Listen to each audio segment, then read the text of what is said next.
everyone, welcome back. We are diving into some pretty choppy waters today. Oh, yeah. It's the recent collapse of the French government and all the economic turmoil that's been brewing under the surface. Yeah. We've got this article from Investor. Okay. It's called France in Crisis, Why the Government Collapsed. And it's, well, it's not just about politics anymore. Yeah. It's about, Yeah. I mean, this is a major European economy, and they seem to be teetering on the brink. Yeah. And you know what that means. Oh, yeah. Global ripple effects. That's So, right. yeah, buckle up. We're going deep. So what's fascinating about this is that it was such a political earthquake. Oh, wow. I mean, this is the first time in over 60 years Really? that the French government has been ousted like this. Wow. After a really dramatic vote in the National Assembly. Oh, wow. Prime Minister Borne had to resign, Jeez. leaving President Macron facing this massive political crisis. A political earthquake is right. Yeah. It really shows you just how serious this is. Mm-hmm. But, you know, the article is suggesting that Yeah. all of this political drama is actually a symptom of a much deeper problem, Mm-hmm. like a full-blown economic crisis. Yeah. I mean, we're talking about a country that was considered, Yeah. you know, Yeah. a bedrock of the Eurozone. Exactly. It's such a stark contrast Yeah. to how France has traditionally been perceived. Right. And you know what's really alarming is that France's borrowing costs Uh-huh. were recently higher than Greece's. What? Yes. Greece, the Yeah. country that's practically synonymous with debt struggles. I know that's a huge red flag, right? Yeah, that's, It's a sign that investors are seriously worried about France's economic future. okay, so is France in the same boat as Greece? Oh. That's kind of a scary thought. I mean, Can you break down what's actually happening with the French economy? sure. Like, what's going on behind all these headlines? Well, Yeah. let's start with the elephant in the room. Okay. France's national debt. Okay. It is a staggering 3.2 trillion euros, 3.2 trillion. which is more than double the European Union's debt limit. Jeez. So that, coupled with their stagnant economic growth, Mm-hmm. is a recipe for disaster. 3.2 trillion euros. That's just an insane amount of debt. It is. So how did they even get here? Whoa. The article mentions economic stagnation as a Yeah. key factor. Right. So think of it this way. Okay. A healthy economy needs to grow, needs to expand. Right. But France has just been stuck in a rut. Oh. They've been consistently missing those crucial growth targets. Yeah. You know, that 2-3% that signals a healthy economy. Right. And this lack of growth makes it really hard to manage that mountain of debt. Yeah. It's like trying to run a marathon with a giant weight strapped to your back. Oh, yeah. That's a good analogy. Oh, yeah. It sounds like a vicious cycle. It is. Like they're struggling to grow because of the debt, but then the debt keeps piling up because they're not growing. Yeah. And I imagine this whole situation is really shaking confidence in the French economy, right? Absolutely. Yeah. Investors get spooked. Yeah. Businesses are hesitant to expand. Uh-huh. And then the economy just stagnates further. Right. And, you know, this lack of confidence has real-world consequences. Sure. Businesses may hold back on hiring. Yeah. New projects might get shelved. Mm-hmm. And overall, it just creates this sense of uncertainty, Right. which can be incredibly damaging. Okay. So we've got this like really grim economic picture. Yeah. But the article also takes a look at President Macron's role in all this. Mm-hmm. And it's not as simple as just pointing fingers. No, it's not. Because on the one hand, he did push through some pretty big spending initiatives. He did. Especially during his first term. Yeah. Things like minimum wage increases and tax reversals. Yeah. It seems like he was really trying to ease the burden on people, especially after the pandemic hit. Yeah. And on the surface, Yeah. those policies seem well-intentioned. Right. Take the pandemic relief efforts, for example. Okay. Macron's government pumped billions into the economy. Wow. They were subsidizing private sector wages Mm-hmm. to prevent mass unemployment. So it was like a safety net. Right. They were necessary steps Yeah. to cushion the blow Mhm. and protect people's livelihoods. But it sounds like those very policies, Right. while they were trying to provide relief, Mm-hmm. may have inadvertently contributed to these long-term problems. It's true. The intentions may have been good, Yeah. but those unintended consequences Right. are now becoming very clear. Yeah. One of the biggest concerns highlighted in the article is the Yeah. emergence of zombie companies. Zombie companies. That sounds terrifying. It's a little spooky. Like something out of a horror movie. Yeah. What are we talking about here? So imagine a company Okay. Let's say a textile factory in northern France Okay. that was already struggling before the pandemic and then COVID hits. Right. Orders dry up, and they're on the verge of collapse. Oh, geez. Government subsidies help them to keep the lights on, Yeah. but they don't fix the core problems. Oh. Outdated machinery, Uh-huh. high labor costs, lack of innovation. So they're like reliant on these subsidies just to survive. Yeah, they're essentially living dead. Oh, wow. They're existing, but they're not thriving Right. or contributing to the overall health of the economy.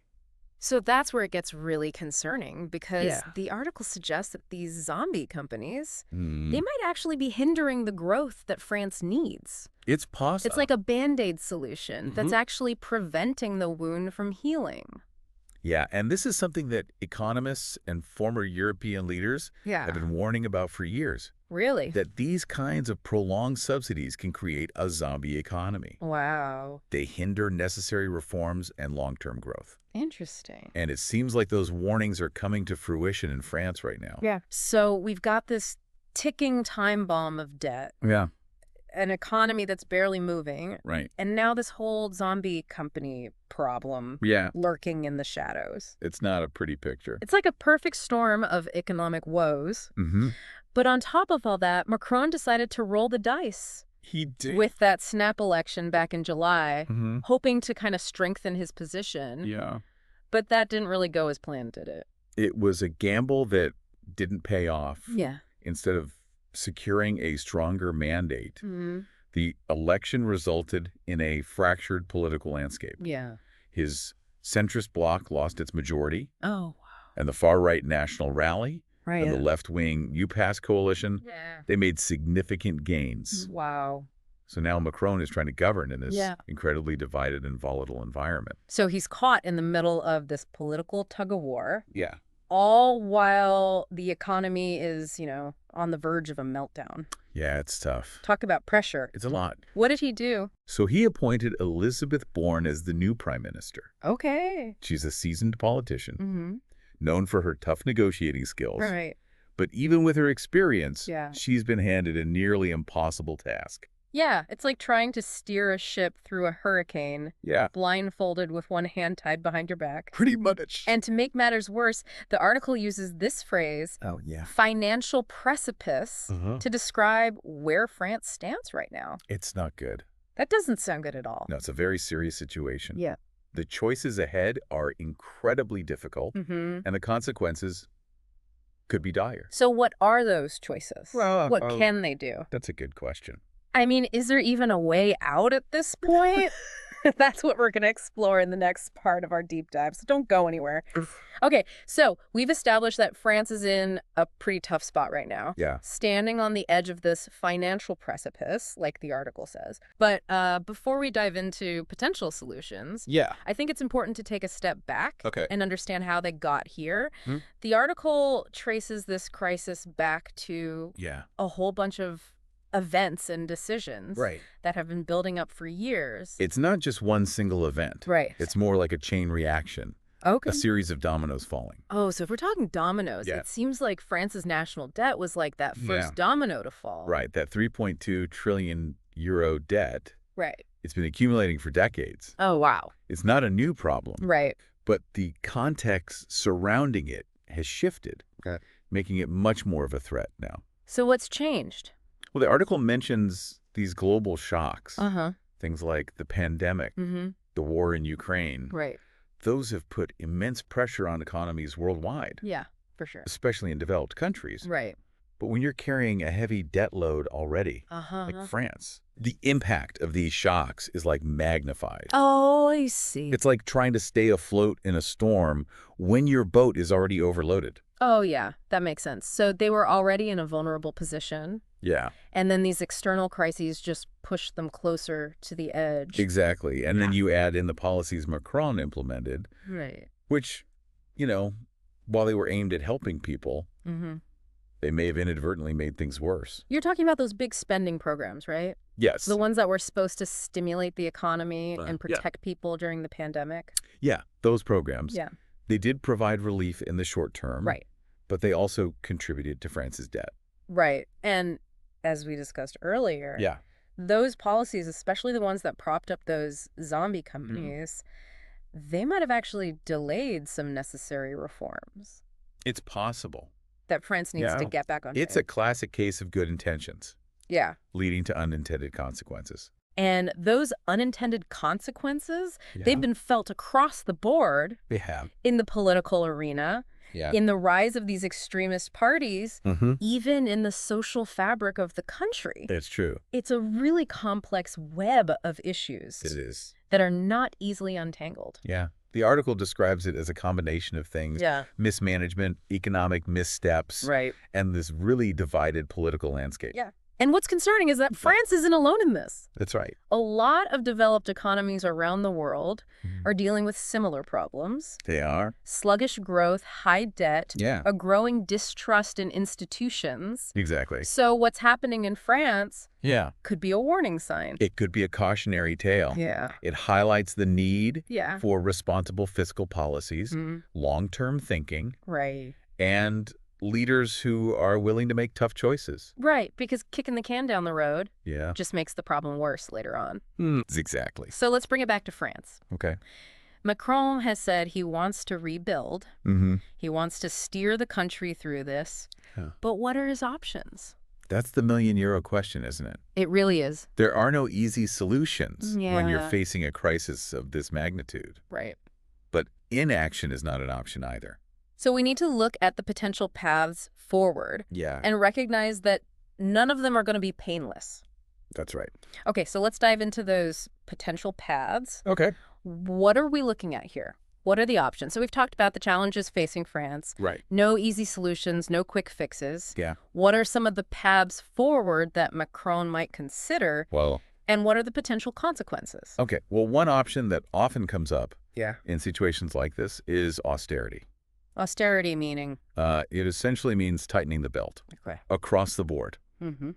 Drastic cuts to government spending, raising taxes, really trying to rein in that runaway debt. That sounds pretty intense. Yeah. Like it could trigger some serious social unrest. It's definitely possible. I mean, we've seen that happen in other countries that have tried austerity. It's a high-risk, high-reward strategy. Okay. If it works, it can stabilize the economy, restore investor confidence. Right. But if it backfires, it can lead to a deeper recession. Oh, wow. Social unrest. Right. More political instability. And in a country like France, with their strong social safety net and history of protests, I mean, the backlash could be pretty huge. Yeah, it could be significant. So not exactly a popular option. Not really. Especially with the current political climate. Yeah. Macron is already dealing with a fractured parliament and a population that's worried about more hardship. Of course. What are the alternatives? Is there a way to deal with the debt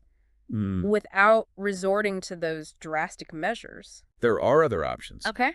But they have their own challenges. Okay. One approach is to focus on stimulating economic growth. Okay. The idea is that if you can get the economy going again, increase tax revenues, create more jobs, the debt will become more manageable. Right. So instead of shrinking the economy, you try to grow your way out of it. Exactly. But how do you actually make that happen? Right. It's not like there's a magic wand. It takes a combination of factors. Okay. Pro-business policies to encourage investment, strategic investments in infrastructure, education, innovation, creating a regulatory environment that fosters competition. So it's a more long-term approach. It is. Not just throwing money at the problem. Right. It's about creating the right conditions for sustainable growth. But I imagine that takes time. It does. And time is something that Macron might not have. Yeah, that's the dilemma. He's under a lot of pressure to deliver results now. Right. Austerity might be faster. Yeah. But it's riskier. Growth-oriented policies are more sustainable. Yeah. But they require patience. And commitment to reforms. And that can be hard to do in a politically charged environment. And let's not forget, France is part of the European Union. Right. They can't just print their own money or ignore EU debt limits. Right. They have to play by the rules. Exactly. Their policies have to be aligned with the broader European framework. It's a delicate balancing act. It is. So it's this really tangled web of challenges with no easy answers. And no quick fixes. It seems like France is in for a long ride. Yeah. And the outcome is totally uncertain. It's a critical moment for France. Yeah. What happens there has implications that go beyond their borders. It's a reminder that we're all interconnected. Yeah. The choices of one country, especially a major power like France, can have these ripple effects across the globe. It really makes you think. It does. I mean, if France, with their strong economy and their place in the Eurozone, can be on the edge of this financial precipice, what does that say about the global economy? It's a good question. And what does it mean for the future? It's a wake-up call. Yeah. It's urging us to look deeper and grapple with these complex challenges. Not just facing France. Right. But many other nations, too. It's a reminder that we're all in this together. Yeah. Finding solutions requires cooperation, responsible leadership, and a willingness to make tough choices. For a better future. Exactly. Well, on that thought-provoking note, we've reached the end of our deep dive. It's been a great discussion. Into the French economic crisis. Yeah, we've covered a lot of ground. Explored the complexities. Hopefully sparked some new ideas. And new perspectives. Remember, this is just the beginning. Yeah. Keep exploring. Stay informed. Engage in these crucial discussions. About the future of our world. Until next time, stay curious and keep those brains buzzing. And